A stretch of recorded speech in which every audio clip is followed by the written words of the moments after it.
Assalamualaikum warahmatullahi wabarakatuh. Alhamdulillahilladzi khalaqas samawati wal arda wa ja'ala dzulumati wan nur. Summal ladzina kafaru bi rabbihim ya'dilun. Walladzi khalaqakum min tinin summa qada ajalah wa ajalun musamma indahu summa antum tamdarun. Wallahu fis samawati wa ma fil ard ya'lamu sirrakum wa jahrakum ma ya'lamu ma taksibun. Wa qala Allahu ta'ala fil kitabil karim A'udzu billahi minasyaitonir rajim.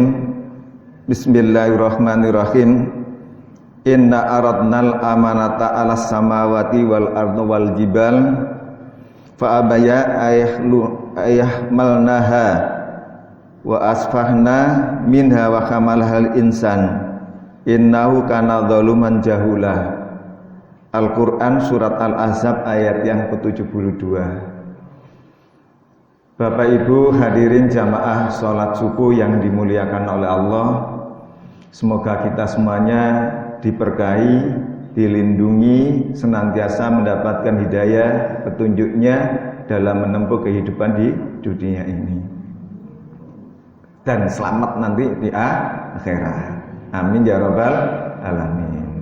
Untuk itu pertama Pak, kulolan panjenengan sedaya ini untuk mendapatkan itu semuanya kita bersyukur. Jadi dengan nikmat-nikmat yang telah dianugerahkan Allah, baik itu secara zahir maupun batin, kita bersyukur. Zahirnya diberi harta benda, diberikan kesehatan, ya. Batinnya salah satunya diantaranya kita diberikan ketenangan, tentram, adem ayem, keluarga samawah kan gitu ya, sakinah mawaddah warahmah, anak yo gampang diatur, gak selalu bangkang. Itu salah satu diantara nikmat-nikmatnya Allah. Itu kita syukuri. Yang kedua, Bapak Ibu, monggo sareng-sareng kita bersalawat kepada Rasulullah. Ya, karena dengan selawat, insya Allah hati kita menjadi tenang. Ya, apalagi kita itu nanti berharap seandainya amalan kita itu kurang. Jadi kita kan sudah berusaha maksimal ya Pak ya, berusaha sholat subuh jamaah. Tapi kadang-kadang amalan kita itu menurut penilaian Allah mungkin ada kekhilafan-kekhilafan yang kita lakukan, sehingga itu masih dikruskan kurang. Maka salah satunya ya kita bersyafaat kepada Rasulullah. Sebagaimana perintahnya dalam Al-Quran, innallaha wa malaikatu yusholluna ala nabi ya ayyuhalladzina amanu shollu alaihi wasallimu taslima. Allah dan para malaikat saja bersalawat, ya, apalagi kita. Nah, yang ketiga, Bapak Ibu hadirin jamaah yang dimuliakan oleh Allah, nah, nikmat yang juga ya, tidak bisa kita abaikan. Di samping iman, di samping Islam, kesempatan dan juga kesehatan. Nek sing nem-nem ngoten dereng krasa, Pak. Tapi nek sing pun umur di atas 40 atau 50 kan capek-capek itu sering ya, Pak nggih. Rasa keju, arepe budal masjid eleren ngongkek gegerse tangi turu aja sudah piye to iki arepe subuh kok gegerse lara. Ngoten nggih, Mbak. Tapi dengan semangat karena kita ini ingin mengabdi kepada Allah, maka semuanya itu bisa kita sisihkan, berangkat ke masjid untuk mendapatkan ridho, dan karena itu merupakan perintah Allah. Nah, dengan adanya kondisi yang seperti ini, ya, sebagaimana saya bacakan tadi di dalam Al-Quran surat Al-Ahzab ayat yang ke-70, inna aradnal amanah, sesungguhnya Allah itulah memberikan amanah untuk di dunia ini, Pak, Bapak Ibu nggih, kepada samawa, langit, kepada bumi, bahkan kepada gunung. Semuanya itu tidak sanggup kecuali hanya manusia. Sampai di akhir ayat ini, innahu kana zaluman jahula. Sungguhnya manusia itu zalim dan sangat bodoh. Tapi dengan kedoliman dan kebodohan itu, insya Allah nanti dengan amanah yang kita pegang, maka membawa keberkahan dalam kehidupan kita ini. Salah satunya diantaranya amanah yang diberikan Allah Subhanahu Wa Taala. Jadi kula lan panjenengan sedaya ini membawa amanah Pak ke dunia ini. Jadi khalifatul fil ard, jadi pemimpin di dunia ini. Yang pertama adalah tugas-tugas atau beban kewajiban kita, termasuk ibadah, termasuk dalam rumah tangga, jadi kepala keluarga, jadi ibu rumah tangga, dan seterusnya. Amanah yang kedua adalah akal kita. Jadi akal kita ini kita gunakan semaksimal mungkin. Karena banyak di dalam Al-Quran itu di akhir ayat, afala ta'qilun. Mengapa tidak engkau gunakan akalmu? Afala tatafakkarun. Kenapa engkau tidak berpikir? Sampai yang terakhir supaya yang lebih dalam, afala tadabbarun. Kenapa engkau tidak bertadabbur? Artinya apa? Merenung, memikirkan, berfalsafah. Jadi kok urip kok koyok ngene iki piye toh? Nah, itu salah satu di antaranya, ya, bertadabbur. Ya. Dan masih panjang sekali, Pak. Dengan akal pikiran kula lan panjenengan saya bisa membedakan mana itu perintahnya Allah Subhanahu wa taala, ini larangannya, apa yang harus kita kerjakan, apa yang harus kita tinggalkan. Salah satunya panjenengan mengikuti kajian-kajian seperti ini, akal kita Pak yang akan berfungsi. Di mana memori otak kita itu akan merekam semua yang insya Allah saya bicarakan, ya, masuk, ya, dengan skema otak kita hal-hal tertentu. Kula lan panjenengan sedaya punya kenangan tertentu nggih Pak. Kadang sik jaman nombien kenal pertama kerudungi abang. Setiap kula lan panjenengan lihat kerudung abang, ingat kenalan waktu pertama. Waktu kenalan songkok erotok miring, ibu-ibu nih, aku biyen ketemu bapak pertama kali itu ya songkok miring loh. Itu skema otak di dalam manusia dan itu tidak bisa dilepaskan. Memang kodrati seperti itu. Atau penjenengan punya kenangan terhadap anakku wis tak enek no, mergo kaya ngono kok ya puancet ta itu. Ngono ku ya masuk di dalam otak kita, Pak. Karena skema otak ini sudah diformat oleh Allah Subhanahu wa taala. Nah, untuk menjadikan seperti itu, amanah-amanah yang diberikan ini kula lan panjenengan sedaya ya harus kita jalankan. Amanah yang ketiga adalah kalimat la ilaha illallah. Tiada Tuhan selain Allah. Dulu sudah saya sampaikan ya, teng masjid ini juga. Alastu birabbikum Al-A'raf ayat 172.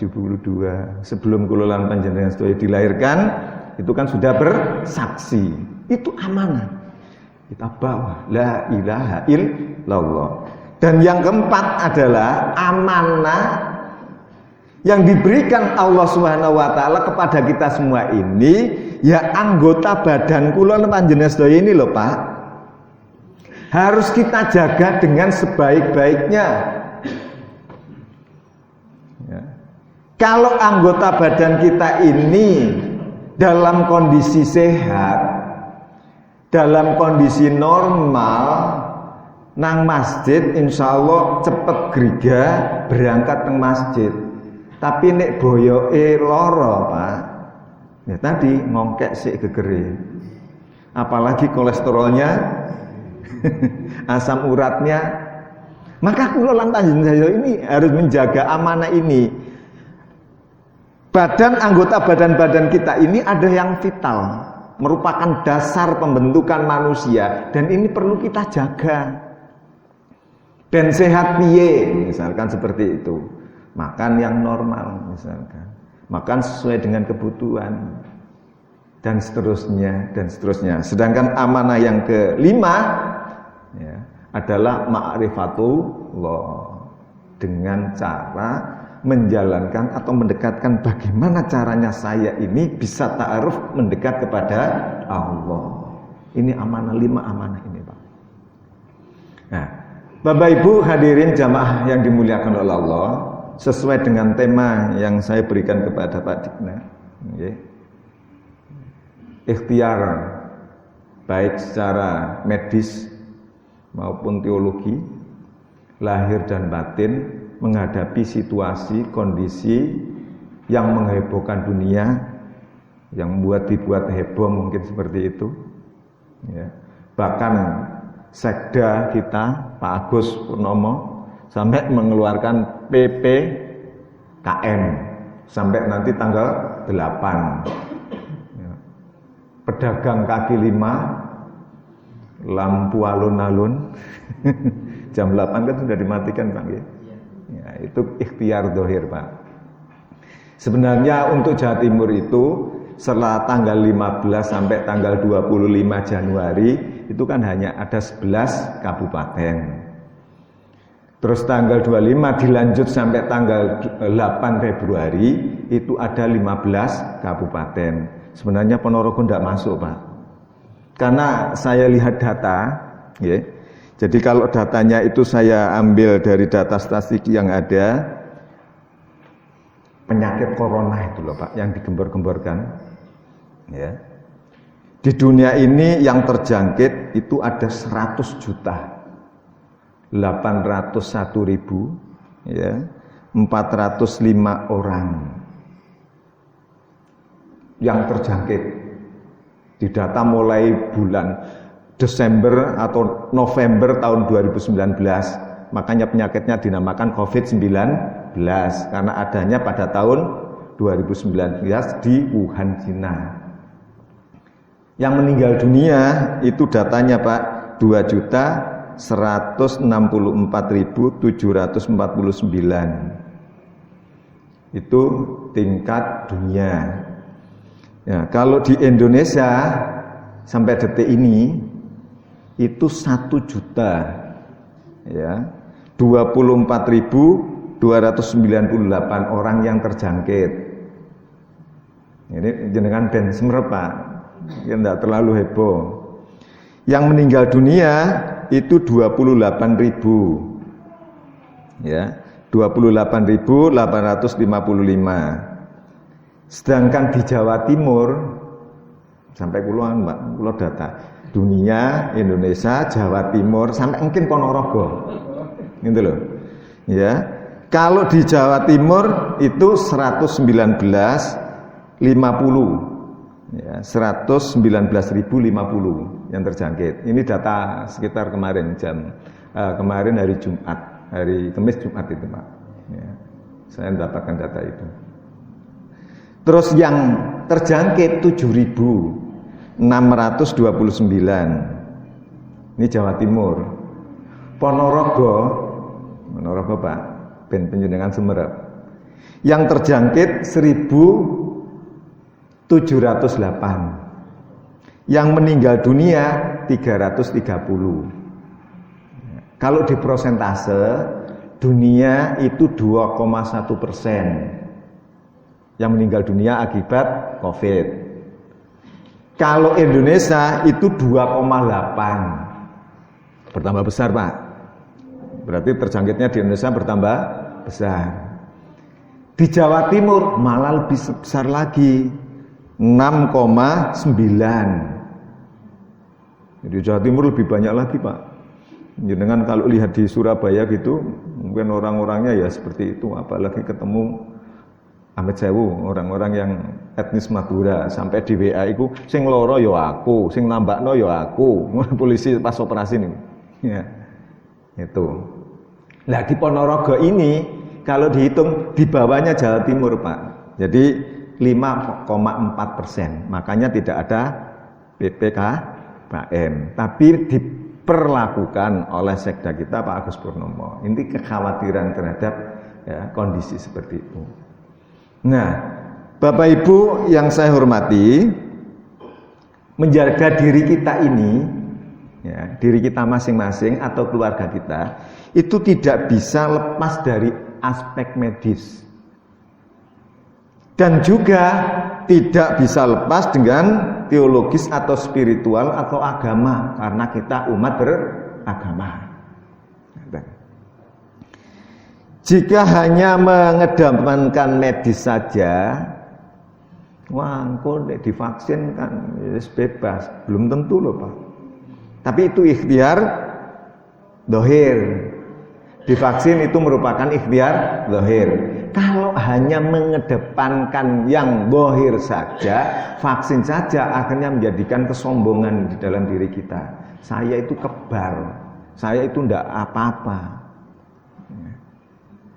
Tapi kalau hanya mengedepankan spiritual atau agama saja, ya, itu merupakan kesombongan, Pak. Nah, takdir kok.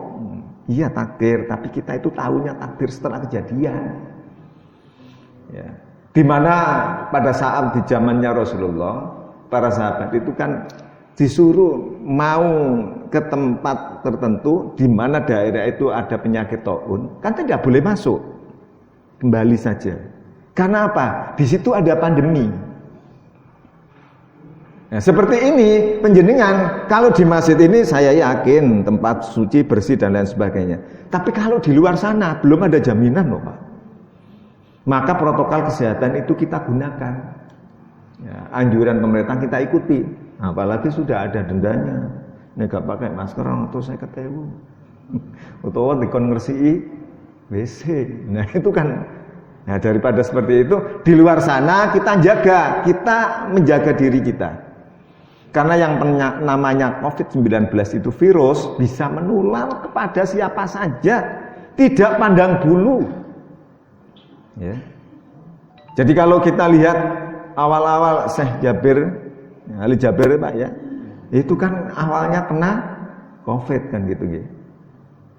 Sampai A'agim. Sampai Pak Agus nggih Pak. Manajernya Surya itu loh yang meninggal 2 bulan atau 1 bulan yang lalu. Itu kan kena COVID juga.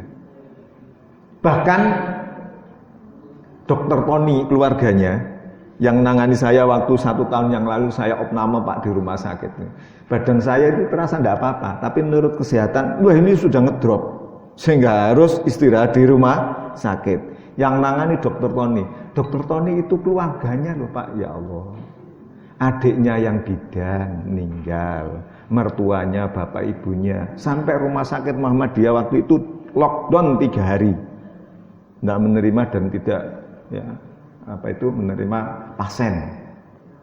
Nah, hal yang semacam ini, Bapak Ibu, hadirin jamaah rahimakumullah, agar kita terjauh dari penyakit yang semacam itu, ya, secara medisnya. Kula lan panjenengan sedaya ini tetap harus berikhtiar. Caranya bagaimana? Salah satu di antaranya hadirin jamaah rahimakumullah, agar kula lan panjenengan sedaya ini terhindar dari penyakit itu karena ya, penyakit ini, virus ini hanya bisa terjangkit kalau kesehatan atau bahasa medisnya imunnya rendah. Nah, untuk menjaga supaya imun kita itu tinggi, salah satunya diantaranya adalah kula lan panjenengan sedaya ini istirahatnya cukup. Bahkan di dalam al-hadis Rasulullah, i'malu lid dunya kakana kata isun abadan wa malil akhirah kakana kata mutuwadan. Itu artinya apa? Kula lan panjenengan sedaya ini kalau mencari kehidupan di dunia itu seakan-akan hidup selamanya. Tapi untuk akhirat seakan-akan nanti mati, itu ada pembagian waktu. Bahkan kula lan panjenengan sedaya mungkin pernah mendengarkan Rasulullah, tapi ini saya juga susah Pak, karena aktivitasnya banyak. Rasulullah itu kalau siang hari masih tidur sekitar 10 atau 15 menit. Nah, saya kan kadang susah Pak. Mulai kadang jam kerja sampai sore.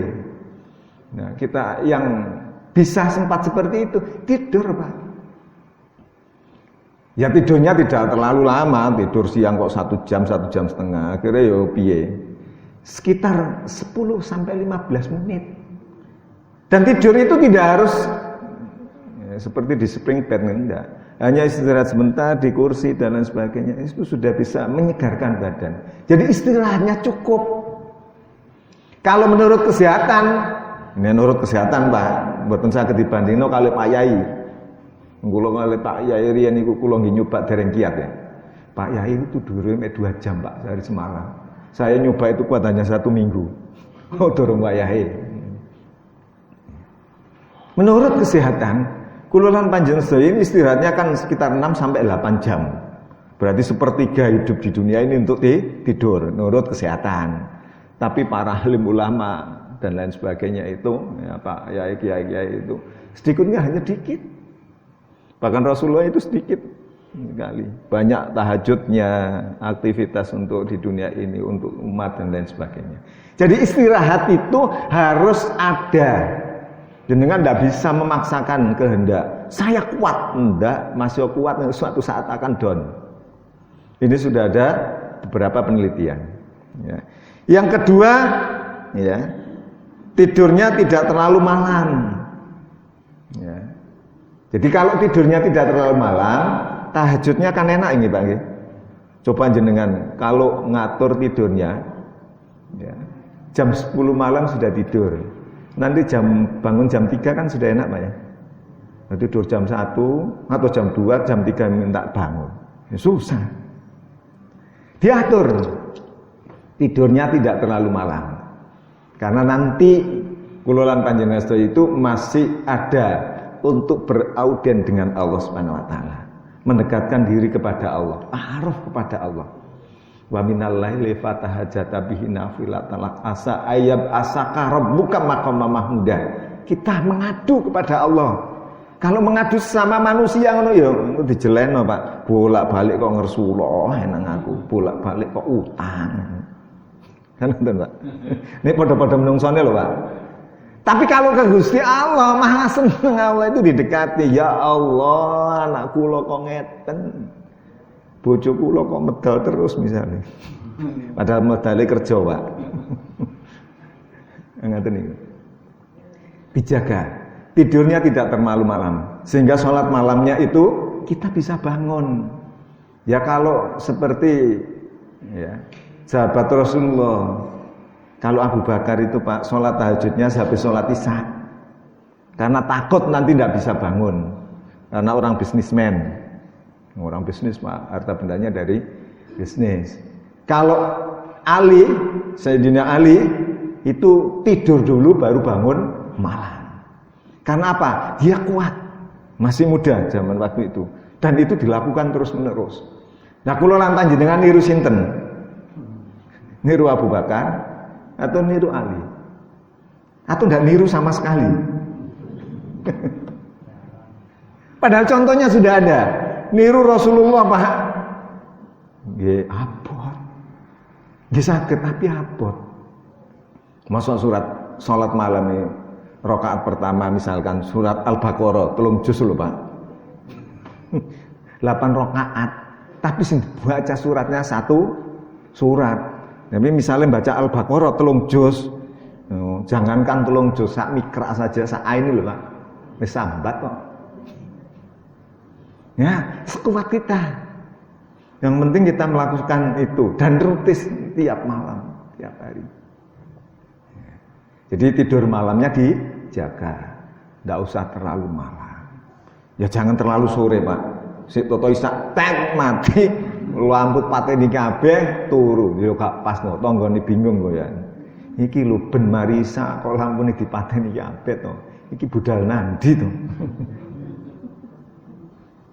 Ya wajar-wajar saja lingkungan itu jam berapa dan jaga tidur malam kita itu kita jaga.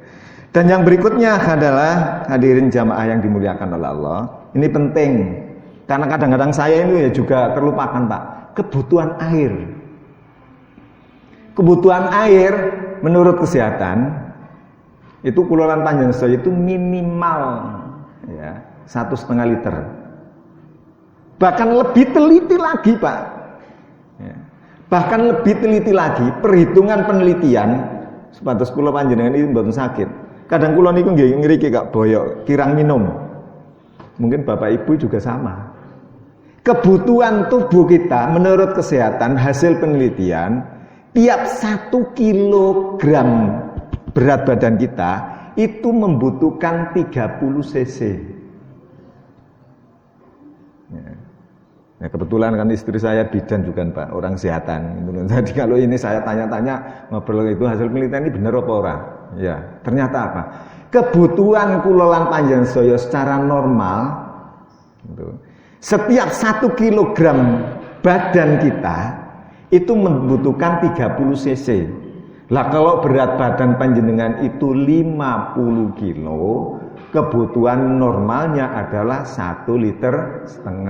50 kali 30 kan 1.500 cc. Tinggal menyesuaikan Pak. Kalau beratnya 70 kilo, berarti kebutuhannya berapa Pak? 2.100 cc, 2 liter lebih sedikit.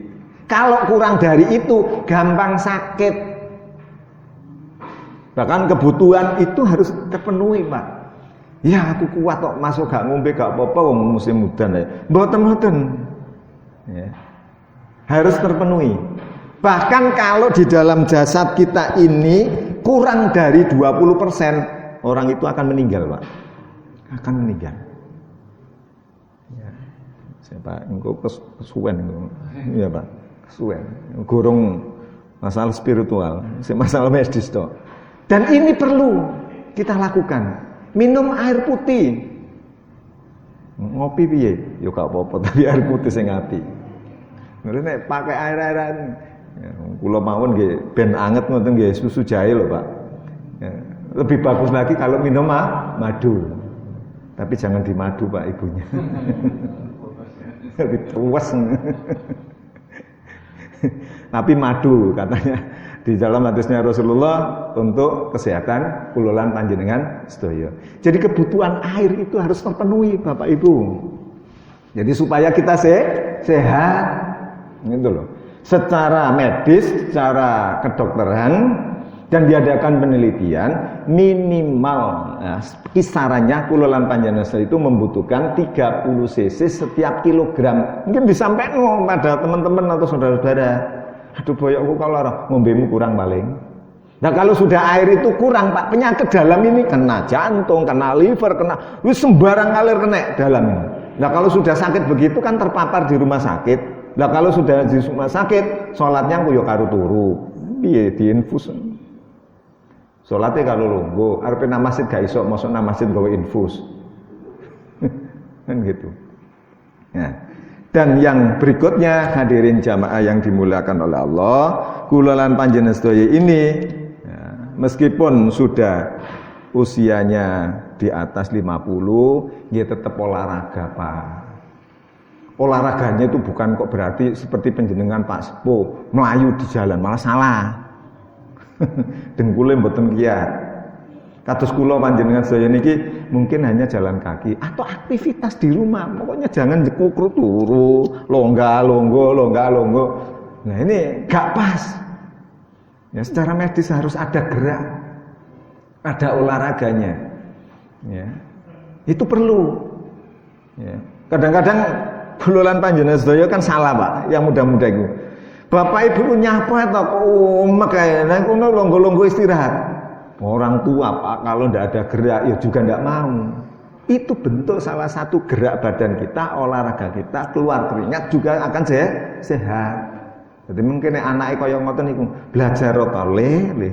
Bapak kok dikon longga-longgo. Iya gak apa-apa longgo zikir, mbek jalan yo zikir, mbek nyambut gawe mbek zikir, enggak apa-apa. Harus ada gerak. Dan tentunya hadirin jamaah rahimakumullah ya. Bila perlu badan kita kula lan panjenengan sedaya ini merasa tidak enak, ya perlu minum misalkan obat-obat seperti yang sekarang ini banyak kan Pak untuk menjaga imun, multivitamin, minum vitamin C, ya, minum teh lemon, ya, untuk menjaga kesehatan. Ya, mumpun pelit-pelit, kan awake dhewe pelit. Warta bendanya ditumpuk, bar ditumpuk tinggal mati. Ya dikeluarkan, okay? Untuk dirinya dan disedekahkan untuk nanti bekal di akhirat. Bila perlu kalau bisa diberikan kepada anak keturunan. Kan perintahnya tidak boleh meninggalkan anak keturunan yang lemah, baik fisik maupun mental. Karena zaman sakniki Pak nggih, nek sugih niku kan biasa digugu wong. Umume ngoten nggih Pak nggih. Alah awakmu gak duwe apa-apa kok ngomong koyo ngono. Biasa kan ngoten. Tapi nek sugih masih rada-rada salah kuwi ya dipanuti ae. Kondisi sakniki Pak. Ya. Jadi bila perlu dalam kondisi seperti ini kula lan panjenengan sedaya apa yang disyariatkan Islam diperintahkan Rasulullah ditambah Pak minuman, makannya kalau kurang minum madu. Nah, itu bisa menyehatkan badan kita. Nah, tentunya secara medis seperti ini ya. Dan panjenengan kalau sudah keluar dari masjid, keluar dari rumah, yang jaga protokol kesehatan, pakai masker. Kalau keluar itu cuci tangan, ya, kalau nyampe dari luar. Saya tuh sampai ingat kok filsafatnya orang tua-tua dulu. Saya cari, tekon diku ndawe sosek, tangane sikile. Ya, ternyata kan ya saiki digawe to, Pak. Orang dulu kan seperti itu, Pak. Orang dulu seperti itu. Wes tekon jopo kono ndawe sosek sikile, besok-besok kono sik, baru ketemu keluarga ya. Sekarang dipakai, Pak. Ternyata itu juga ada filsafatnya. Dan juga kalau keluar dari luar, ternyata hawa-hawa panas, mungkin ketemu di luar tadi teman mau emosi dan lain sebagainya. Redam dengan air, apalagi kula lan panjenengan sedaya beragama Islam. Teko besok kaki nrenggu wudu malah lebih bagus, Pak. Itu loh. Ya. Dan itu sudah digunakan. Jaga jarak. Artinya yo ketemu koncone, padahal ini juga bertentangan. Padahal ini ketemu konco sesama Islam, salaman ini dosane berguguran. Saiki didono kondisi. Nah ini kan ya susah toh. Ini piye? Kadang-kadang kula piyambak niki kalau kanca-kanca kadang kanca yang ngoten niku ketemu. Kula sik ngaten, Pak. Ya salaman. Saya tanya, awakmu sik salat malam apa ora? Nek kalau mau nasib sholat malam, ayo jabat tangan, biar dosa-dosa kita berguguran. Saya ajak seperti itu, Pak. Sampai kalau ketemu dengan sama teman-teman mubalik, saya ajak salaman kadang-kadang teman itu jauh. Loh, ayo salaman gak apa-apa. Sampai saya tanya itu loh, saya sholat malam apa ora? Saya, yo ayo, Allah jaga, gitu loh. Tapi mungkin nggih pun ekstrim-ekstrim Pak diseneni karo polisi. Harus jaga jarak. Nah, itu secara medis. Nah, sekarang secara agamis, spiritualnya. Sampai jam pinten nggih, Pak? Monggo. Singkat mawon secara spiritual. Jadi spiritualnya itu banyak, Pak. Ya, secara agama. Ngene terlalu lama terus baik. Geger kuwis kenceng ayo ndang mulih. Yang pertama, hadirin jamaah rahmatullah. Karena manusia itu tempatnya lupa dan salah, ya, maka kita hukumnya harus setiap saat, setiap habis sholat, istighfar kepada Allah.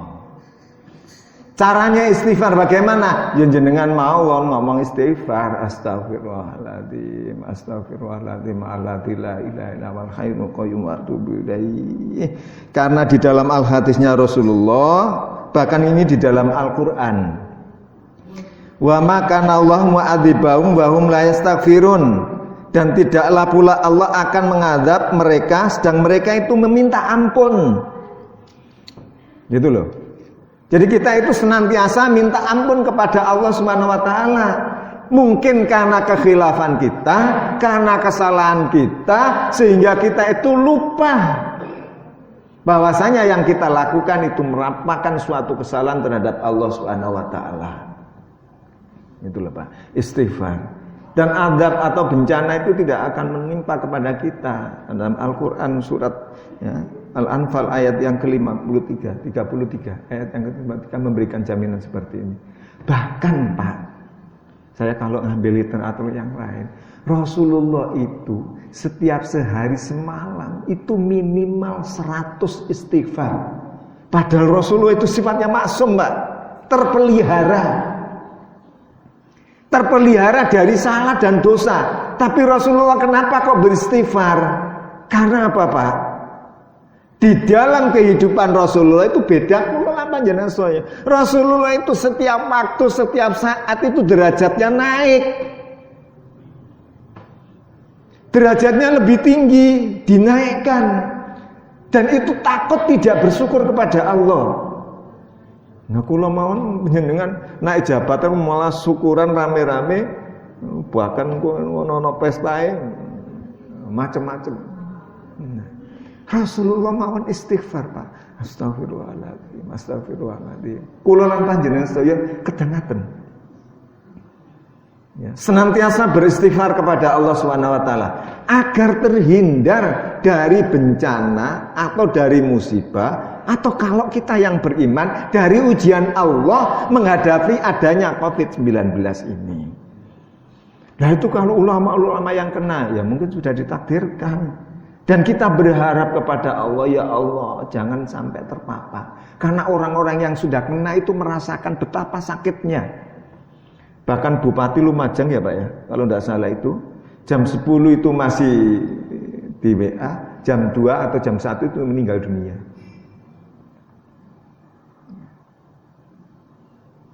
Bahkan guyonane nek pengen gak meninggal dunia kena COVID ya jangan gagal bernafas. Ya susah toh Pak. Gagal bernafas. Rata-rata kena COVID kan gagal bernafas Pak. Masuk mboten COVID nggih gagal bernafas Pak. Nah nafasnya gak iso mlaku, ninggal. Itu Pak. Kita senantiasa beristighfar kepada Allah Subhanahu wa taala. Istighfar setiap saat. Ya Allah, kula nggih pesen Pak terhadap diri saya. Karena kadang ya lupa ya. Kadang menurut kesenangan dunia ngono istighfar lali, dikira yo kadang yo lali. Itu manusiawi. Dan dengan adanya kajian seperti ini kula lan panjenengan sedaya insyaallah eling kok. Nah, jare Pak Sanusi kon istighfar. Istighfar wae jenengan. Kang damel Kang jenengan piyambak bukan untuk saya. Istighfar itu untuk diri kita sendiri. Kebutuhan kita. Dan kalau kita itu senantiasa beristighfar kepada Allah, Allah akan memindahkan Pak seandainya kula panjenengan saya kena azab ataupun bencana yang ada. Coba jenengan perhatikan. Ya, bencana yang ada di Indonesia ini sudah berapa banyak. Saudara-saudara kita yang di Manado, saya itu melihat kiriman WA dari teman-teman yang dari sana itu Pak. Banjir selama ini juga tidak pernah banjir. Banjir itu kedalamannya 1,5 meter sampai 4 meter. Ya kira-kira kan sak wuwunge masjid iki. Di Kalimantan selama 23 tahun sampai 25 tahun ini belum pernah banjir. Banjarmasin Pak. Kondisi saat ini banjir bandang. Dari 13 kabupaten, 11 kabupaten yang tenggelam. Ngoten niku lho. Jarene Walubi, wana lingkungan hidup. Tapi ya hutane digunduli kabeh. Kan ngoten. Itu masih di Banjarmasin, di Manado. Belum di Sumatera, belum di Jawa Barat. Hal-hal yang awalnya tidak diprediksi tapi kejadian. Ya. Dan kita berusaha maksimal supaya ya Allah terhindar dari bencana. Ya. Istighfar kepada Allah Subhanahu wa taala. Nah, yang pertama istighfar, Pak. Yang kedua apa? Kita enggak usah pelit-pelit. Artinya apa? Sedekah. Kalau sedekah wajib itu namanya zakat. Zakat itu juga ada 2. Lah aku wis bayar zakat kok setahun pisan, zakat fitrah. Enggak pun bayar zakat fitrah tok, Pak, zakat mal kita. Kita keluarkan 2,5%, ki perkiraan mawon. Itu yang wajib. Yang sunnah berarti kita infak. Infak itu memberikan, misalkan di masjid ini diberikan tetangga fakir miskin, apalagi kerabat kita yang dekat, saudara-saudara kita tidak semuanya mampu Pak. Allah itu memberikan macam-macam kok. Enek sing sugih, enek sing melarat. Dulure awake dhewe, turunan kekerabatan kita itu loh ada yang melarat, ada yang kaya. Nah yang melarat itu, yang tidak punya itu kita santuni, dan itu yang lebih baik. Tapi jangan semuanya dibelek nono masjid gak uman. Ya tetap infaknya di masjid ini. Apalagi infaknya di waktu pagi hari, di saat subuh. Makanya saya juga ngajak teman-teman ya, para jamaah. Nek subuh itu sak eneke duit tah pira kono. Nek gene 5.000 ya 10.000. Nek gene 10.000 ya 20.000. Infak nang masjid, Pak. Karena apa? Ada 2 malaikat, Pak, menyaksikan kita itu. Di pagi hari itu kalau kita berinfak, bersedekah, maka ada 2 malaikat. Malaikat yang pertama mendoakan supaya berkah rezekinya ditambah, keluarganya sehat. Yang satu mendoakan celaka. Doa ya susah toh. Sing gak gelem infak. Bisa di pagi hari. Dan saya kalau berusaha ya, sebisa mungkin pagi hari itu saya usahakan sedikit banyak saya kasih infak. Bahkan ada usaha Naoma itu disediakan umplung kecil. Jadi kalau pagi hari disiapkan berinfak kepada Allah Subhanahu wa taala. Karena itulah ya, modal kita yang nantinya dapat menyelamatkan kita baik di dunia ini maupun di akhirat. Karena menurut penelitian Pak di Amerika Serikat, kenapa saya sampaikan hasil penelitian? Ini menungso kan kadang nggak percaya toh Pak. Di Amerika Serikat itu pernah diadakan suatu penelitian, yaitu National Institute of Health ya, mengadakan penelitian. Orang itu kalau sudah bersedekah atau memberikan suatu donasi kepada seseorang atau pada lembaga tertentu, maka akan muncul kenyamanan dalam dirinya, itu akan muncul dengan sendirinya. Yang kedua, koneksi sosial. Hubungan antar masyarakat itu akan menjadi lebih baik Pak kalau sedekah. Coba kalau jenengan ngasih tetangga saja. Niki enak rezeki, niki mau oleh-oleh teko Malang misalkan. Oh bawa apel. Itu termasuk sedekah loh Pak ya. Ngono ku tanggane menelak wis apik karo awake dhewe. Wong menungso lho Pak. Apalagi setiap kali luar kota dikasih terus gak dikasih terus harap-harap. Iki biasa aku dikei kok gak dikei. Salahku opo? Akhirnya tanggane kan ngerumongso. Ternyata lupa ndak bawa oleh. Itu loh Pak.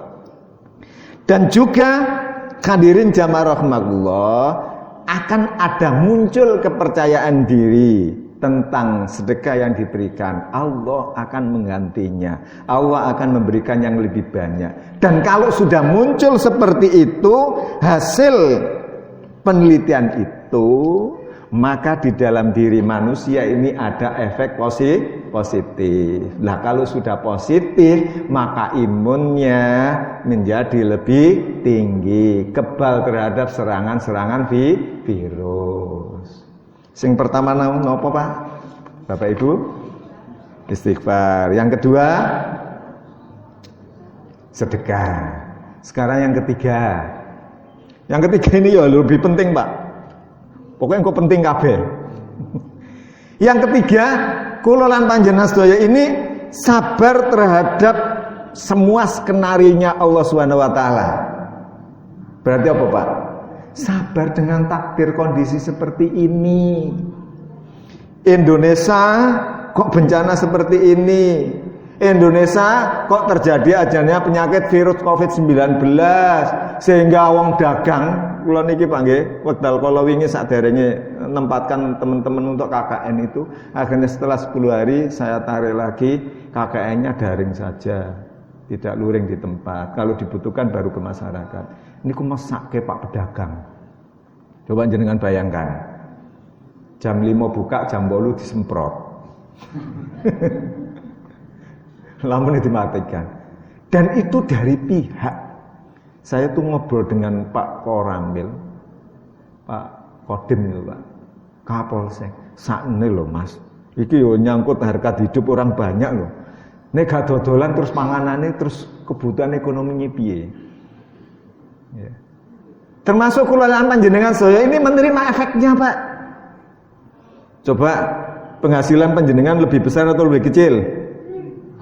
Astagfirullahaladzim. Doa Pak supaya lebih besar. Tapi lebih kecil atau lebih besar itu kita harus sabar dan menerima skenarionya Allah. Memang kondisinya seperti ini.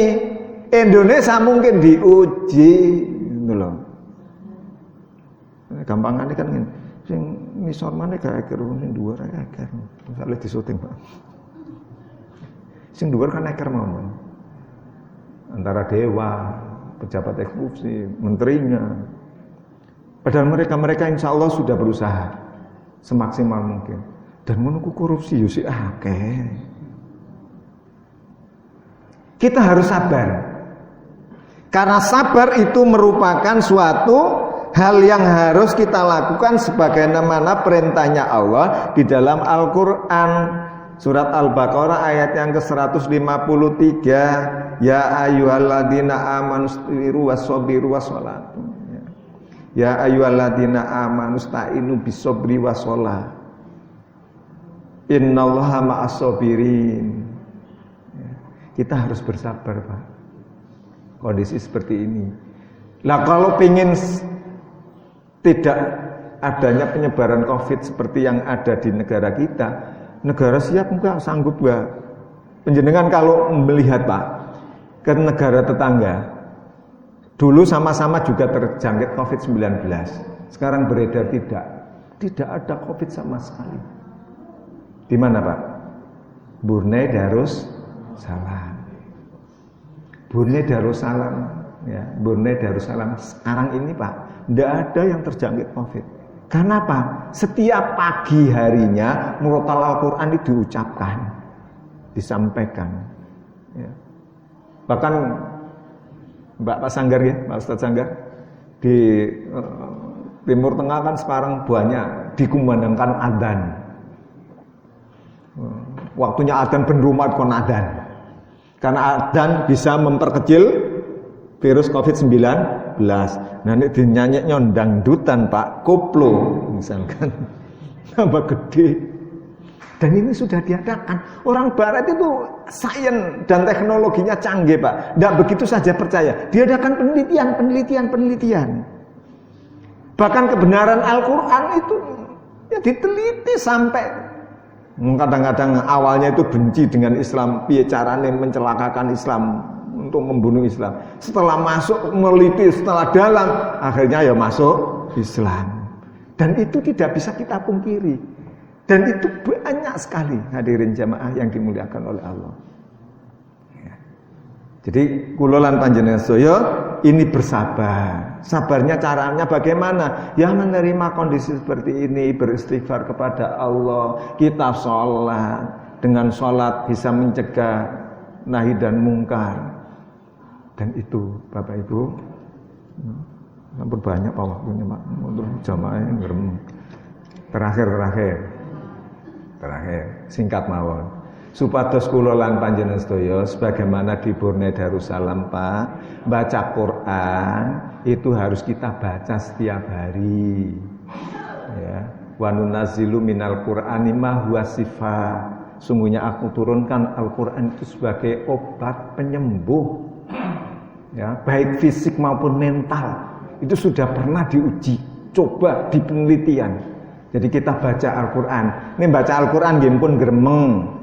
Tapi nek masjid nggih aja banget-banget. Koncone sembahyang mocone digetno ae. Niku ya keliru. Kalau ada temannya sholat, bacanya dilirikan. Tapi kalau di rumah untuk menjaga agar rumah kita tidak seperti kuburan, kita bacakan Al-Quran. Ayat-ayat Al-Quran. Dan juga para sahabat dulu, ya, pengobatan itu Pak dengan Fatihah saja bisa menyembuhkan penyakit. Ya, kita harus percaya itu. Ya. Ada yang penyembuhan secara apa Pak? Ya, dengan bacaan-bacaan ayat-ayat Al-Quran. Itu harus memang kita baca. Kita baca Al-Quran. Kita tartilkan Al-Quran. Sehingga ada yang mengatakan, lah aku gak ngerti artinya piye. Ya wacana suwi-suwi engko ayo ngerti. Membaca saja itu sudah mendapatkan kebaikan, mendapatkan amalan dari Allah Subhanahu wa taala. Apalagi ngerti, apalagi dilakukan dalam kehidupan sehari-hari. Yang kedua adalah berikutnya adalah membaca Al-Qur'an. Yang terakhir Pak, jangan sampai kululan panjenengan sedaya ini meninggalkan seperti kewajibannya Rasulullah. Kalau Rasulullah itu sholat malam itu wajib, nek kululan panjenengan sedaya niki sunnah. Di samping 5 waktu ya kita melakukan sholat sunnah. Kalau bisa ditambah sholat malamnya, wa minal laili fatah hajatan bihi nafilatal asa ayam asaka rabbuka maqama mahmuda.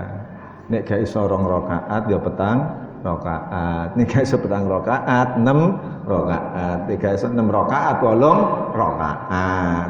Ngono Pak. Aku gak iso lho mek 2 rakaat ya 8 rakaat. Witire ganjil Pak. Jarene Rasulullah, medit-medite umatku iku nek witir sak rakaat.